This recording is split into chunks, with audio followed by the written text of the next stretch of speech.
her presentation. So as you know, today's topic is going to be managing your side effects with nutrition. And we chose this topic today because it's a frequently asked question from our myeloma population within my community program. And as I considered why this question would be asked so frequently, I think it has a lot to do with the essence of nutrition being something that a patient can control. As I've talked to various people, various myeloma patients, lots of you, I've been able to talk to you about nutrition being something that you're able to control. Maybe you're not able to control your myeloma. Maybe you're not able to really control what medications you take, although you do have a say in it. But nutrition is something that you can take into your own hands and something that can help you combat these side effects that are coming because of the myeloma or myeloma treatment. And so that is why we have chosen to discuss this topic today. And here to talk to you about this is Celestial Miller. She is a registered dietitian with a master's degree in dietetics administration and a bachelor's degree in nutrition. She's also a board certified oncology dietitian and nutrition support clinician. She has a passion for helping others reduce the impact of cancer and chronic diseases and optimize long-term health. And she works at a prestigious cancer institute in Salt Lake City.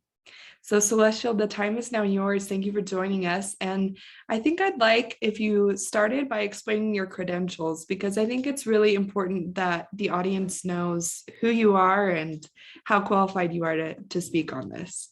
Thank you for inviting me today. It's a pleasure to be here. So my credential, CSO, is Certified Specialist in Oncology. And this is a certification that's done through the American Academy of Nutrition and Dietetics, which means I've done a lot of rigorous study in the world of oncology nutrition and know a lot about it. That's great. That's great. Thank you again for being here, and we're looking forward to your presentation.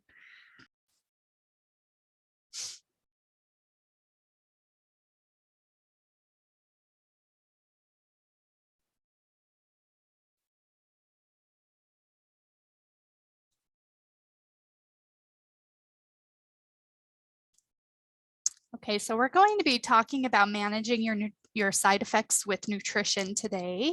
And I'd like to start by saying that there are a lot of different treatments for myeloma, and also different people are in different stages. And so we're going to keep it really simple, and we're going to focus on the side effects, not so much different treatment types, although I am aware that there are different treatments, different I guess, groups of treatments that people get, and there's a big continuum there.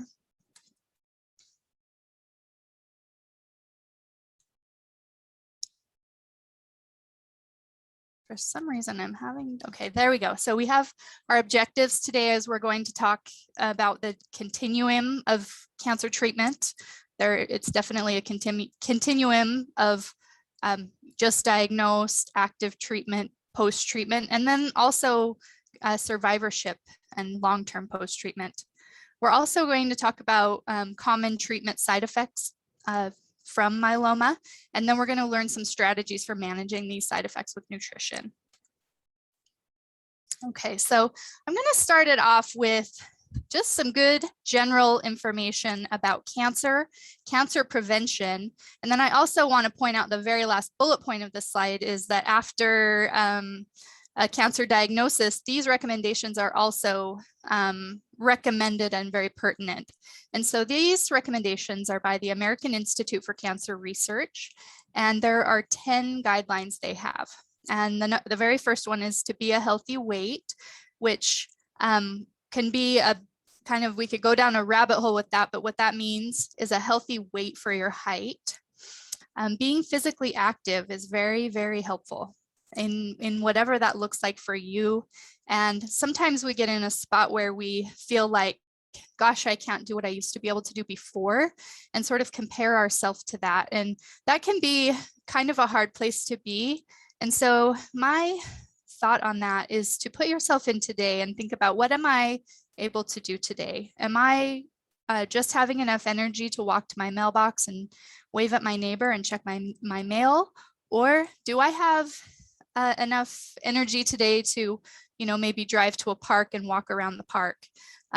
Whatever that means for you and whatever stage you're in is really helpful, and staying present and thinking about where you are just today and not comparing yourself. The third recommendation is to eat a diet rich in whole grains, vegetable, fruit, and beans. And in other words, we say plant-based diet. And that's not to say you should not eat meat, fish, chicken, and dairy. What that means is that the majority of your food coming from these food groups, the plant-based food groups, we know that that's a very helpful way to eat, and a very healthy way to eat. But that plant-based means different things for different people. It's not to say it should be a really strict, rigid diet, but that just the pattern, if we looked at the percentages of sort of what we eat, that we want the majority of the percentage, 80, 90% to be from these food groups. The next bullet point is to limit fast foods. And what they mean by that is foods that are kind of convenience types foods, like even like the frozen food aisle, the packaged food aisle, also drive-throughs, takeout. Foods that are really high in fat, high in simple starch. And what we mean by that would be like white flour. And then foods that are high in sugar. Those foods taste good and they attract us because of that, but they are also very hard on our health. The next bullet point is to limit consumption of red and processed meat. And again, that does not mean to say eliminate. It just means to not go overboard and having red meat be the majority of your protein. By processed meat, that includes red meat. It also includes other types of processed meat, such as, hot dogs, bologna, sausage, pepperoni, highly processed deli meats. And that's because the things that are used in processing those, the high salt and the nitrates, are not healthy for our body. Back to red meat, fresh cuts of red meat is actually a good food. It's high in zinc, it's high in protein. And so it is a good thing to have in your diet if that's a food preference that you have, if you like red meat. But the recommendation is just once or twice a week, if that, to have red meat. The next bullet point item is to limit consumption of sugary sweetened drinks.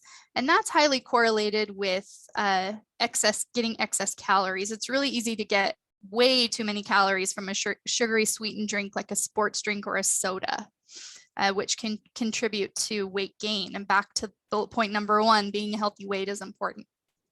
Next bullet point is limiting alcohol, and back to moderation. It doesn't mean to eliminate it completely. The next bullet point item is saying that we shouldn't be leaning too heavily on supplements. And by supplements, that means vitamins, minerals, also like herbal supplements, herbal ingredients, that kind of thing. There's just really not the evidence there that those things are helpful for preventing cancer. And we do know that the opposite can be true too. Sometimes those things can actually harm our bodies, and so they're not recommended. Forgot what I was going to say, but essentially to use food, not supplements. The next bullet point is for mothers only. Breastfeeding is correlated with health and longevity and cancer prevention. And then finally, we talked about after a cancer diagnosis and treatment, following these recommendations is really, really helpful for you. Okay, so we'll move on. So with initial treatment for myeloma, highly correlated with muscle loss, weakness, decreased immune system, changes in weight, changes in body composition. There are some drug nutrient interactions with the treatment, things that the doctors are telling you, to avoid based on drug interactions. Simple examples might be like a high dose vitamin or high dose vitamin C or green tea or things like that. Highly individualized. And then also you're going to start having some side effects that you didn't have before. Why is nutrition important during treatment? Good nutrition has been shown through research to help you sustain through all of your scheduled treatments and not have to have holds in your treatment schedule. It's also correlated with fewer infections. There's a lot about our immune system and immunity and gut health and all these things that are very highly related to the foods we eat and the nutrients we have in our body. It's important for weight management. This may very well come up in the 30-minute Q&A session, but a lot of folks undergoing treatment for myeloma say, gosh, I've lost too much, I've lost a lot of weight. I'm a lot weaker than I was before. And then also it can be the flip side. It can be my body composition has changed and I've gained weight. I've gained more weight than I thought I would, or gained weight in a different way than I ever thought I would have, and affecting our body image. Nutrition can help delay and prevent disease progression. It can lead to better strength and energy. And then finally, it can help improve our quality of life, help us get back to who we are and who we want to be. Some of the side effects during treatment that are nutrition related, and there are lots of side effects and lots of them are nutrition related, some of them are not. But we'll be going through these, each one of these in depth. And so this might sound very familiar to you, nausea and vomiting, diarrhea, mucositis. Foods aren't tasting the way they used to. They're not smelling the way they used to. You're at increased risk for infection. You might have low white blood cell count. You might get what we call neutropenia. You might feel very fatigued and tired, not have as much energy as you're used to. You might get full quickly. We call this early satiety, which just is a fancy term for saying that you have a plate of food in front of you and you start eating and you get full just a few bites in. You may also experience a poor appetite, and that could be looking up at the clock and saying, oh my gosh, it's 3 o'clock in the afternoon and I haven't had anything to eat. My body's not telling me I'm hungry. It can also help you manage your weight and manage your weight loss. And I'm going to emphasize this talk mainly on weight loss because weight loss is a little bit more of a risk than weight gain during this stage. And then we'll briefly talk about nutrition support. Some of you may have been on or are on nutrition support, such as an IV feeding, or different centers call it different things. It's also known as parenteral nutrition or TPN or PPN. And then we'll talk about tube feedings a little bit. Okay, so nausea and vomiting, very common side effect. So the very top #1 best thing you can do is to take your anti-nausea medicine and play around with it. Talk to your pharmacist, talk to your doctor, and also listen to your body and say, oh, I have nausea more at this time of day, and so I need to make sure I take it before then. Also, keeping up on the medication so that the nausea doesn't get ahead of you. Another thing that's really important to pay attention to is timing your meals around your antiemetic regimen or your anti-nausea medicine to say, okay, I'm going to take my medicine, I'm going to wait 15 minutes and then I'll have breakfast. And that can be a really, really, really effective strategy in getting enough nutrition. Another thing that can help with nausea and vomiting is making sure you're not taking medicines on an empty stomach if they can be taken with food. Of course, there are medicines that you have to take on an empty stomach. But if it's a medicine that you can take with food, do so, because that can really help a lot with GI upset and nausea. Sometimes nausea is actually related to our nerves, and using relaxation techniques can really help a lot with managing nausea. Another thing that can help with nausea is eating small, frequent meals. And you'll see this recommendation pretty much for every single side effect. Eating small, frequent meals is very effective during active treatment to make sure you're getting enough food throughout the day. Also, pertaining to nausea is an empty stomach can perpetuate nausea. And so making sure you always have something on your stomach by eating something small every 2 or 3 hours can really help mitigate that. Sipping on clear liquids and broths is very helpful when you have nausea. For one, it's helping you get the calories that you need. And for two, it's helping you stay hydrated. Sometimes when we have nausea, we have intense nausea. And when we have intense nausea and have a difficult time holding things down, then that's when the focus is on liquids, because the number one risk of nausea and vomiting is dehydration. So staying hydrated is the number one goal when you have intense nausea and vomiting. When you have less intense nausea or mild nausea or kind of a nagging nausea or kind of an intermittent wave of nausea, then we say to eat bland foods that are dry and either cool or room temperature, not hot foods. And that's so that the odor of the hot food doesn't aggravate nausea. Also spices and things like that. So on the flip side, we do say to limit sweet, really heavily sweetened foods, fatty food, greasy foods, or spicy foods.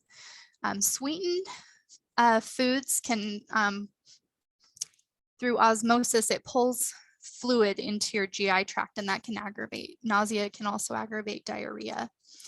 Fatty and greasy foods take a long time. Those are the longest foods to digest in our stomach. And so eating something that's really high in fat or has been deep fried, it's going to stay in there a lot longer, and it can actually make the nausea worse.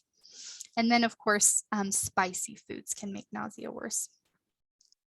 Another strategy for nausea is to avoid strong cooking odors that might trigger nausea and make that next meal unappetizing.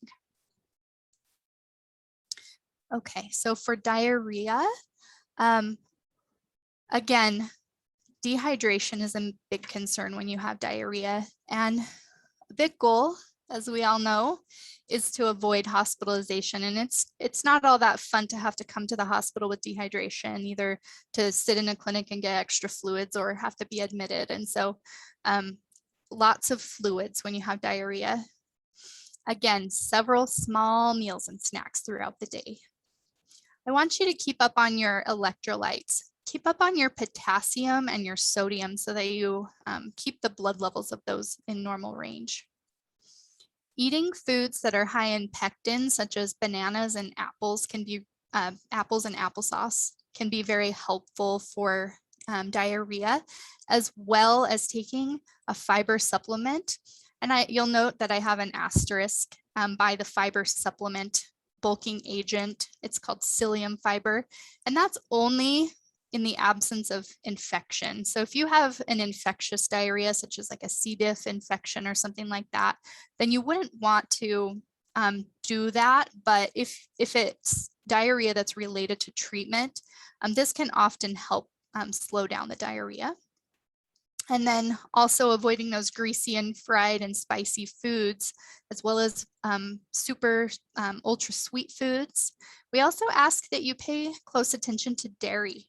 We say that if you've had diarrhea for more than 2 days, to start to think about eliminating dairy temporarily or limiting it.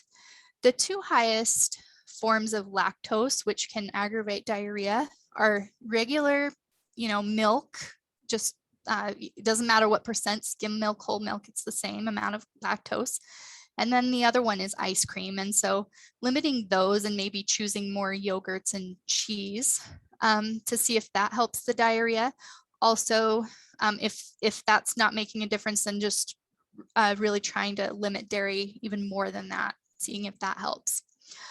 Also limiting anything that causes excess bloating, such as carbonated drinks, certain vegetables, and then beans. Okay, on to the next is mucositis, which is also described as mouth and tongue and throat sores that are correlated with myeloma treatment. And the recommendation for that is to eat really soft foods that are bland and moist and don't have a lot of, that are easy to chew and swallow. Also, making smoothies can be really a nice, gentle thing to have, such as smoothies that have fruits that are non-acidic, and then adding things that can give it a little extra protein. Eating small meals throughout the day so that you can kind of break up the amount of food that you have to eat. Using liquid meal replacements can be a very helpful thing when you have mucositis. And liquid meal replacements might be Carnation instant breakfast mixed with milk or a milk alternative. It might be an Ensure or a Boost or something like that. And then there are more specialty ones. One that I kind of have a soapbox about. I don't work for any supplement company, but one that can be very helpful with mucositis is one that's really high in calories for the volume. It's called Boost, very high calorie, and it's 8 ounces and it has over 500 calories. So just that little amount can get you the amount of calories and protein that you would need for a whole meal. So it can be a really effective way to get through mucositis. And then of course, avoiding foods that are acidic, spicy, salty, things like that, that can aggravate it. Altered taste and smell can be a big issue with trying to get enough good nutrition. And so we say to keep your mouth clean and keep your teeth brushed to help clean out any bad tastes that might be there. Also, using a salt and soda mouthwash before you eat can be very effective. A lot of times when your taste buds are not that great, fruit tends to taste pretty good. So utilizing fruit in recipes, doing like fruit creams and things like that. Trying different seasonings, trying a little bit more garlic than normal or a little bit more onion or things like that, that can maybe bring out flavors of foods. Fat also brings out flavor. So adding a little bit of healthy oil or fat or avocado or nut butter, something like that, can be a really effective way to make a food taste good. And then another strategy is if you have something that's savory, add something sweet to it. And then if you have something that's very sweet, add something that's bitter or savory to that. So I'll give 2 examples. One would be sweet and sour chicken, would be savory chicken with a sweet sauce. And then another example would be if you are having an Ensure or a Carnation and it's chocolate and it's very super sweet, try adding a little bit of decaf coffee powder to it, or coffee powder if you want the caffeine, and see if that makes it taste better. And then of course, if you are not having mouth sores, then you can try vinegar and citrus in your recipes too. That's also a good flavor enhancer. Okay, so the next side effect that can happen with myeloma is reduced immunity or propensity to get infection or foodborne illness. And so using good food safety practices, using the clean, separate, cook, chill guidelines from the USDA is very important. Avoiding undercooked meat, eggs, and fish, making sure your dairy and your juices are pasteurized, washing all your produce, avoiding self-service, potlucks, buffets, things like that. And then, of course, following your individual cancer center's guidelines is very important. Also, the USDA has an app, it's called Food Keeper, And FoodKeeper will alert you of recalls, which is super helpful because it's so common we see on the 6 o'clock news that something is recalled and we've said, oh gosh, you know, I didn't know that, I better go throw it away. Well, you'll be the first to know. And that's very helpful. And it can help you feel like you don't have to be afraid of eating specific foods in the name of food safety. Okay, so on to the next. Fatigue is a very common side effect of cancer treatment, myeloma treatment. A very helpful thing to do is to keep a diary and keep track of when you have fatigue. And you may be able to find a pattern. You may be saying, gosh, I feel great in the mornings when I just wake up, but by the end of the day, I'm very fatigued. Or you might say, gosh, in the middle of the day, I kind of hit the wall and I'm very fatigued. And then you can work your day around that and say, okay, I know I'm going to want a nap at this certain time, and give yourself more control that way.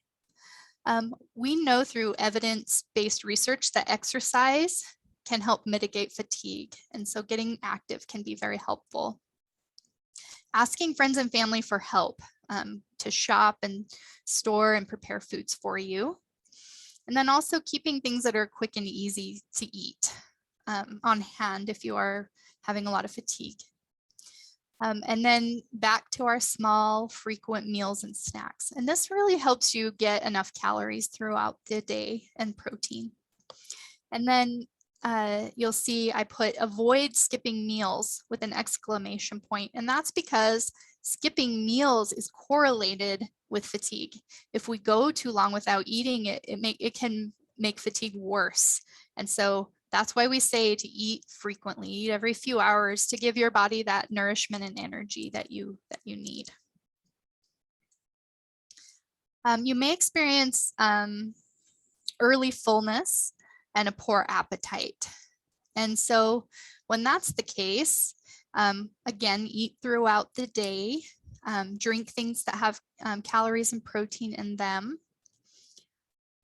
Try something we call power packing. So power packing means to add high calorie, high protein extras to foods. And so that might be like one example. And if this doesn't sound good, if anything I mentioned today doesn't sound good to you, you don't need to try it. But this is just an example. Is in the morning, if you want some oatmeal, you could add some peanut butter and some brown sugar and some dried fruit. And all three of those things have a lot of calories in them, so that maybe your bowl of oatmeal is still only 1 cup of food, but you doubled your calories. So that's one example. Other examples might be adding avocado, adding nut butters, adding sauces to things.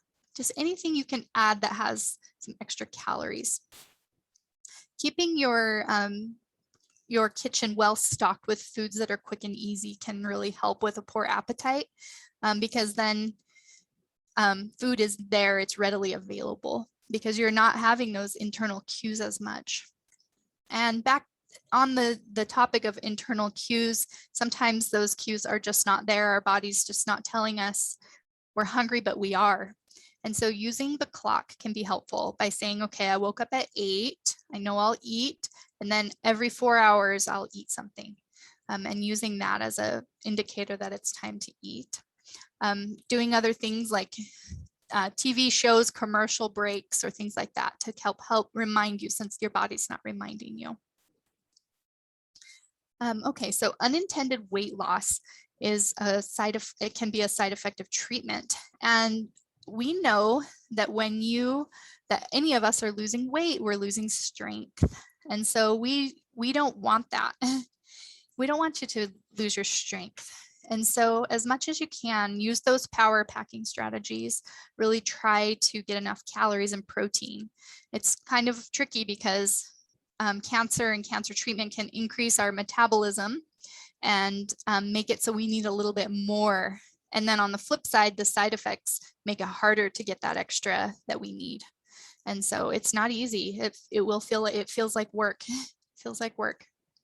And so making sure you're getting enough, using the power packing strategies, using oral nutrition supplements, eating frequently, And then also, if you're struggling, talk to your medical team about things such as appetite stimulant medications and referring you to a dietitian for a nutrition consult to see if they can help you with some individualized strategies.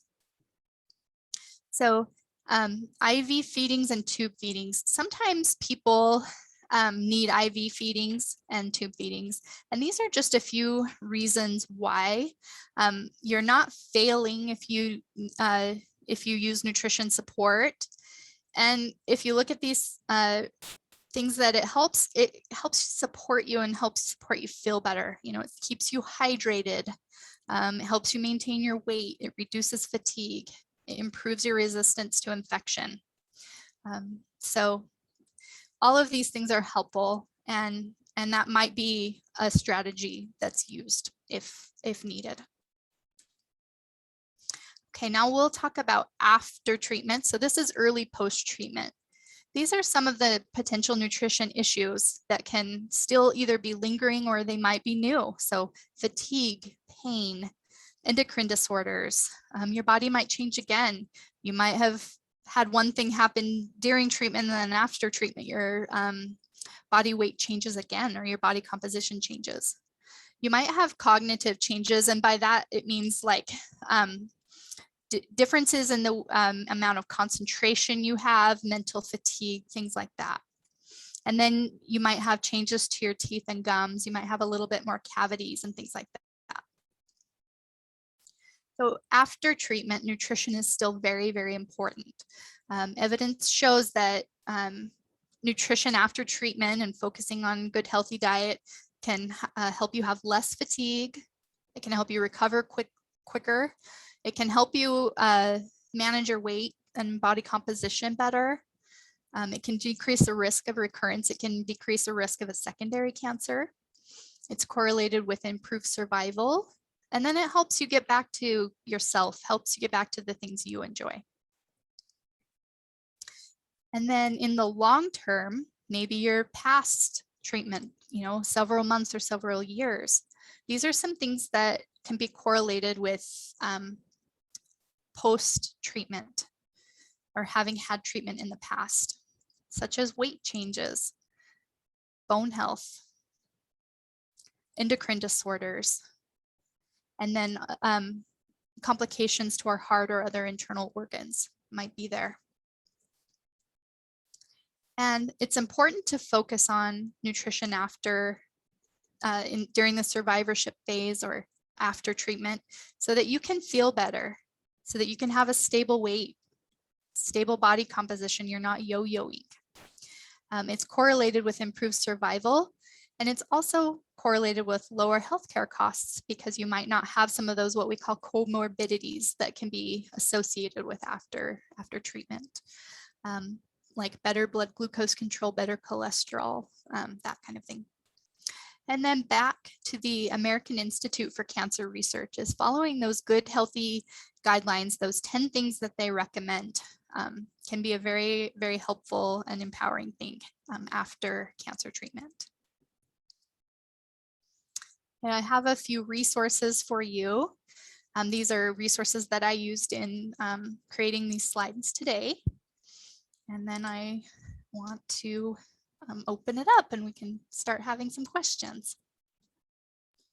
Awesome. Thank you so much. That was such a good presentation. And I love how you detailed it in the different phases of, you know, cancer, because I feel like there are different needs in the different phases and there are different side effects in the different phases. So I do appreciate that. Definitely. If you want to stop sharing your screen so they can see you a little bit bigger, we'll get started with the questions. And if you're new to Zoom webinar, at the bottom, if you click our faces, there should be a little bar at the bottom and there's a Q&A feature, and you're welcome to, let me make sure that it's set up correctly. You're welcome to enter your questions in the Q&A box. So Amy has a question. A side effect of the anti-nausea medicine is constipation. Do you have any suggestions for that? Yes. So with constipation, hydration is key. Staying hydrated, making sure you're getting enough fluid. Also with constipation, sometimes adding fiber when you're constipated it's bad. It's like kind of dumping wet cement down there. So a recommendation would be to do like a Miralax or something like that for a few days. And then once you're regular, start in on psyllium and do some fiber supplementation along with good hydration. Okay, awesome. I had a question for you that how do patients navigate the fad diets that are always going to be out there? You know, recently we've seen keto and paleo. Do we focus on even like the Whole30 or whatever? Do we focus on those or do we ignore them? Or what is your advice, especially to cancer patients? Right. Information overload. There's always something new out there. And so much data. It's like, oh, this is the best. No, this is the best. You know, and it's hard to say, okay, what really is the best? So sorry to interrupt. That's a really, really great question. And we say, stay away from the fads. They're too new. There's not enough research yet. And then some of them, there is actually research showing something not great about them. Like you're not getting enough carbohydrate to fuel your body. Our bodies need carbohydrate. We don't need as much as we're getting. We're getting way too much with all of our sugary drinks and things like that. But on the flip side, not getting enough can actually be really hard on your body and really hard to get through treatment. And so we say, just follow that good, healthy diet, get your whole grains, nuts and seeds, beans and peas, fresh fruits, fresh vegetables, and then complement those with some good fresh cuts of meat and some low-fat dairy. Okay, awesome. And when you say fresh fruits and fresh vegetables, is it also okay to get those frozen vegetables, those canned vegetables? Do they have the same nutritional value? Yes. So frozen vegetables have very, very similar nutritional value, unless of course they have like a cheese sauce or something with them. And then with canned vegetables, the big concern is just sodium. And so if sodium is a concern to you, try to find the sodium-free or low sodium versions. And then also always get in good practice of rinsing your canned vegetables in a colander before you cook them to rinse off some of that excess salt. Okay, awesome. Sandra's wondering, is there anything nutritionally to assist with managing neuropathy? I have to say not much. Yeah, not much. Yeah. Okay. That's frustrating, I know. Yeah, it is. Yeah, good nutrition is important. Keeping a healthy weight is important. Making sure you're not going overboard on salt is important to keep your fluid status down and not have a lot of fluid, putting a lot of good big pressure on your limbs. Yeah, but other than that, there's no magic bullet for that in a nutrition setting, unfortunately. We wish, huh? Yeah. We have a patient that says weight gain has occurred, but comfort foods offer comfort, which is totally true. Yeah. Where do I start to lose weight but remain healthy? Gosh, that's a big question, isn't it? It's a big question. And it's very tricky. So when we go through treatment, well, first of all, when we have active myeloma and then also we're going through treatment, we are losing a lot of muscle and strength. And then we get prescribed a bunch of treatments and medications. Oftentimes one of those is dexamethasone, which can lead to weight gain and increase our appetite. It changes our body changes our metabolism. But also the fact that we've lost some muscle can kind of turn that right into a yo-yo diet. I think we've all known people who lost a lot of weight rapidly and then they regained the weight. And this is exactly the same thing that's going on with our body. Not exactly, but very similar. And so in my opinion, the very first step is build some muscle. Do some resistance exercise as much as your doctor will, give you permission for, and as much as your body will tolerate. Start there. Other really helpful things to start to, like you said, comfort food brings comfort. Start to think outside of that. What else brings you comfort?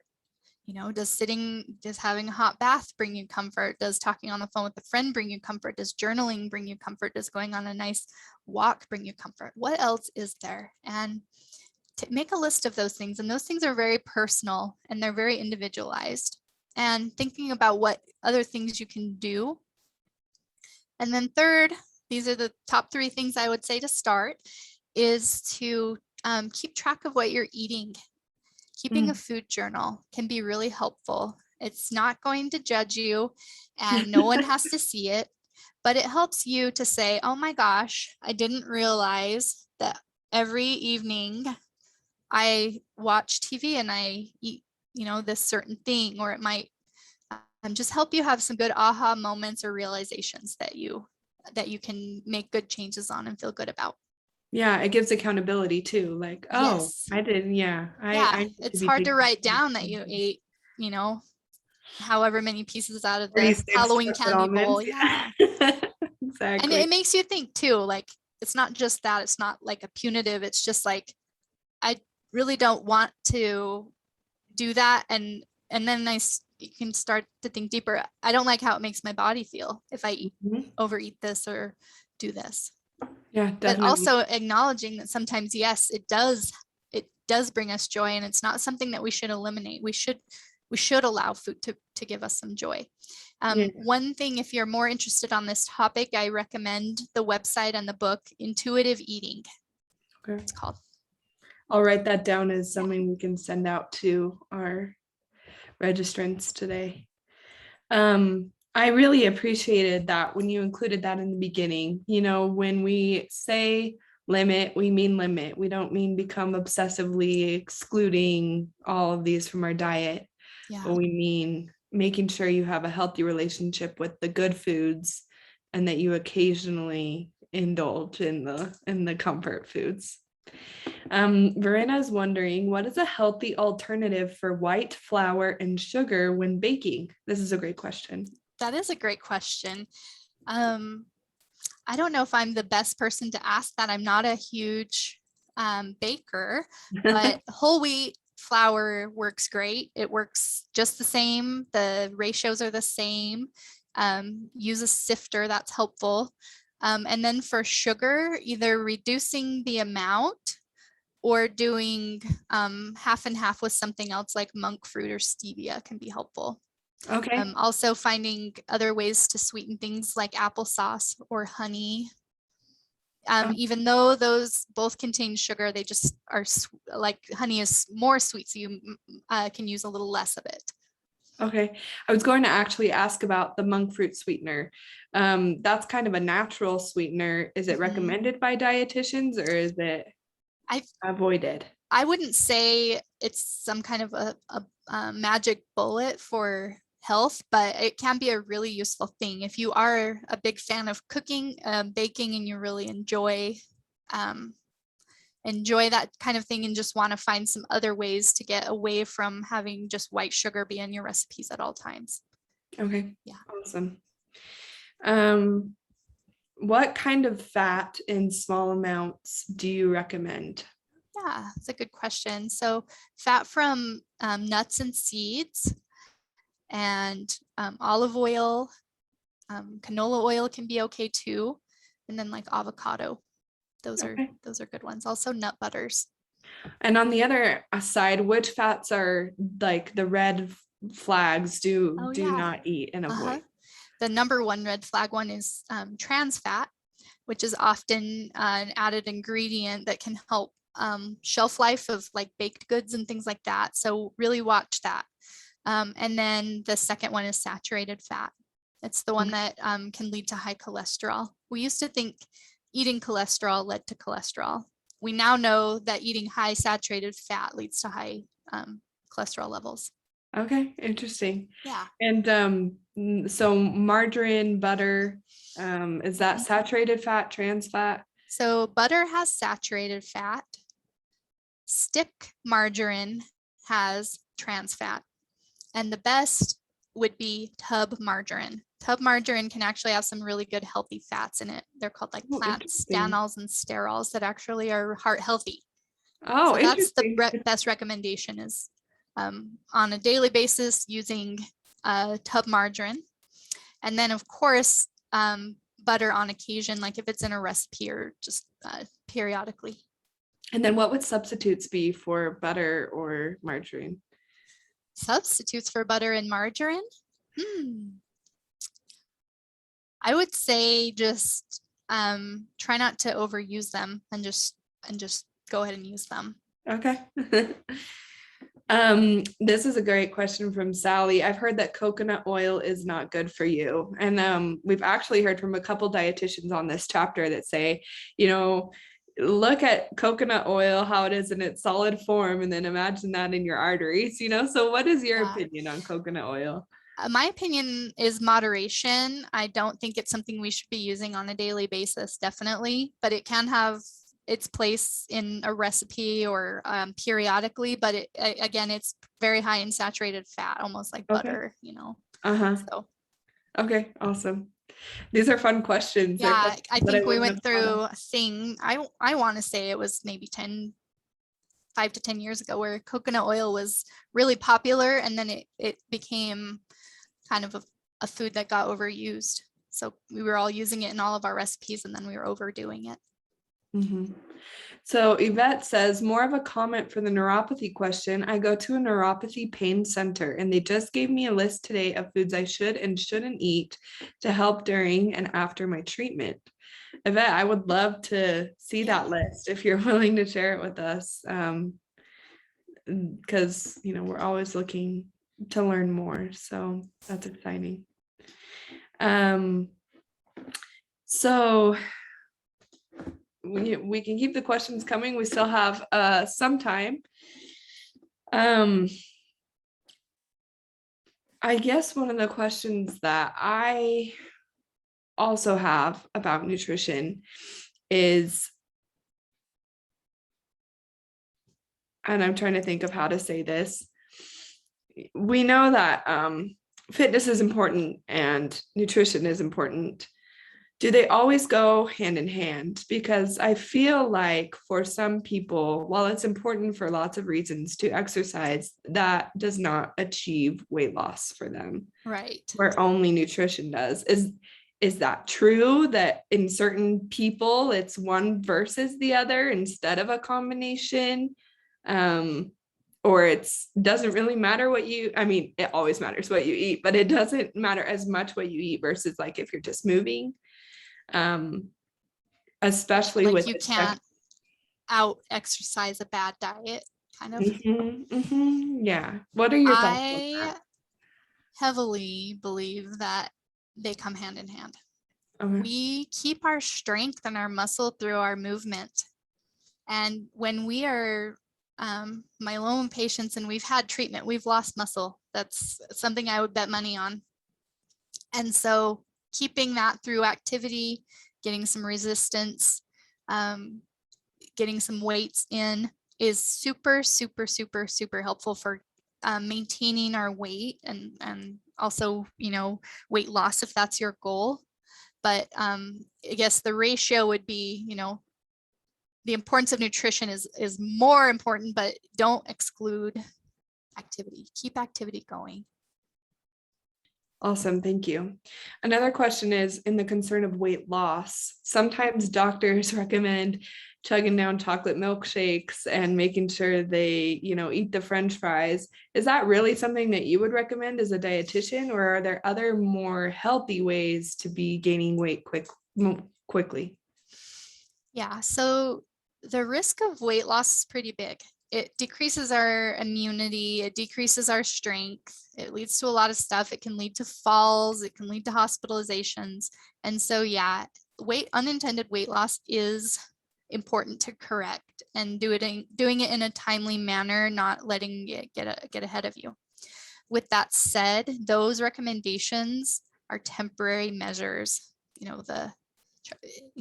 Milkshakes and French fries are temporary measures.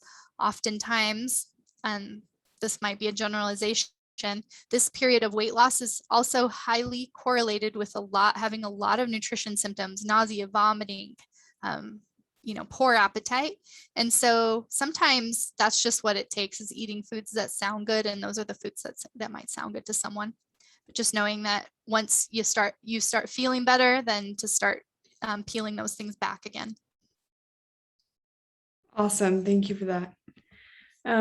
If we have any more questions, I'll wait just a couple more minutes, but I really do appreciate your time today. You're And welcome. I really am impressed with the way that your presentation flowed. Great. I'm glad to hear that. Yeah. Audrey, would you like me to send you my slides? I I would can. love that. Yeah. And I'll that do way we could distribute them to the registrants. That would be Okay, great. Yeah, I'll do that. Okay. So Heidi's saying she came a little bit late, so sorry if this was already asked, but any advice on how not to gain weight on decks? I wish. I wish. I think the person that invents that will be a billionaire. No, I think expectations, to say it's probably, you could go to Vegas and bet money you're going to gain 10 or 15 pounds on decks. But that if it keeps creeping up, to start to think about your daily habits and thinking about what you can do differently, like trying to include more fiber with each meal so that you're fuller longer, because fiber takes a long time to digest also. And then listening to you and not listening to that Dex on your shoulder telling you to go have snacks when you know you just ate. Finding other things that you enjoy to do can be a good starting place. Yeah. Also keeping up on your activity. Not going overboard on salt, because Dex promotes water weight gain too. So yeah, no, those are great first tips. and foremost, expectations. Yeah, I think also, and of course, I'm not giving any medical advice here, but this is a proponent where I would talk to your treating physician about the need for DEX. Is it extremely necessary in this treatment regimen? And if it is, could the dose be lowered? Of course, again, I'm not telling you that it should be or can be, but it's worth the conversation with your doctor, because it is your body and it is your life and it is your treatment. And so having that unconventional conversation with your doctor to talk about the use of the steroid and the dosage, and seeing if there can be a little bit of leeway, or if they are just doing it because it's the normal recommended steroid that goes with this treatment for almost all of patients. So that's another small tip of advice that I would give. My just in coworkers coming in. Come on in, Christine. no problem. Just to try to be your own empowered patient. And then another question is, where do you suggest to start with resistance training, weights, bands, etc.? And Gosh, I'm not the expert I on that. was just gonna say, So a lot of cancer centers have a physical therapy team. I would start there. I would start by asking the physical therapy team at your cancer center. Wonderful. And then we also have a Muscles for Myeloma fitness chapter that's led by a cancer exercise specialist. Perfect. And she has done a lot of events in the past, and some in the future. Like, we'll be continuing to have these events monthly. So I'll make sure to include a link to that chapter that you can sign up for different events and our follow-up email. So that's so great. I think we're gonna finish up with just a couple of our outro announcements, but I really do appreciate your time. Thank you so much. Thank you so much. It's a great presentation. I look forward to receiving the slides so that I can share those with the group. Thank you. So I'll finish, as I said, with some outro announcements. Our next meeting is going to be on December 1st at 3 p.m. Eastern, excuse me. And we are going to be talking about CBD and medical marijuana for cancer patients. We have a professional from MSK, or Memorial Sloan Kettering in New York, come to speak to us about what cancer patients should know about CBD and medical marijuana use. And this is a bit of a controversial topic, but we wanted to include it in our, we wanted to include it in our topics for the year because it's a question that we get asked frequently, both on these community events and also on social media. So we wanted to make sure that those questions, those genuine questions that you have about the use of these and how they could potentially help, what are the risks, what treatments are negatively affected by its use, we'll learn more about this on December 1st, 2021. And then I'm really excited to talk to you about this event. It's a very special event. We have the privilege of hearing from Dr. Jim Allison, who, if you don't know who he is, I didn't know before watching his documentary, but he is an immunotherapy pioneer and a Nobel Prize for Medicine winner. His unconventional thinking led to the treatments that we now know as immunotherapy. So if you've ever had an immunotherapy, you have Dr. Jim Allison to thank. You will have the opportunity to watch his documentary for free and then come ask him your questions on November 15th at 3 p.m. Eastern. Sign up today on the Myeloma Crowd site, or you can also, these slides will be sent out in the follow-up email, and you can also just click directly on this link that we have here. You may be interested in other upcoming events that we have within this Myeloma Crowd community program. On November 2nd is our Myeloma Financial Coach chapter. Diana Valentine and John Borland are talking to us about creative ways to find life insurance, even with cancer. On the 3rd at 7 p.m. Eastern is that Muscles for Myeloma chapter that I was referencing, our fitness chapter. And we're going to be talking about finding our inner strength through chair yoga. And Jeff Abram, who is a multiple myeloma patient himself, who understands back fractures and pain, has created this really achievable chair yoga routine that people of all levels are able to participate in. So I'm really looking forward to that. Thursday, November 4th at 1 p.m. is our, at 1 p.m. Eastern, I'll correct that when we send it out, is the stem cell transplant chapter. And we're going to be talking about coping with hair loss before, after, and during the stem cell transplant. So lots of times losing your hair during the stem cell transplant process is the first time when you realize that cancer really is affecting you personally, and it can be quite an emotional time and also practical of what do I do now that I don't have any hair. So we're coming together to hear from 2 different multiple myeloma patients who have been through this, talk you through the process. Once again, a thank you to our sponsors, Bristol Myers Squibb, Takeda Oncology, Karyopharm Therapeutics, Adaptive Biotechnologies, Oncopeptides, Janssen Oncology, AbbVie, Sanofi, Amgen Oncology, and Genentech. And thank you to each of you for helping us build a strong myeloma crowd community. I appreciate you and hope that you have a great rest of your day. Thanks so much.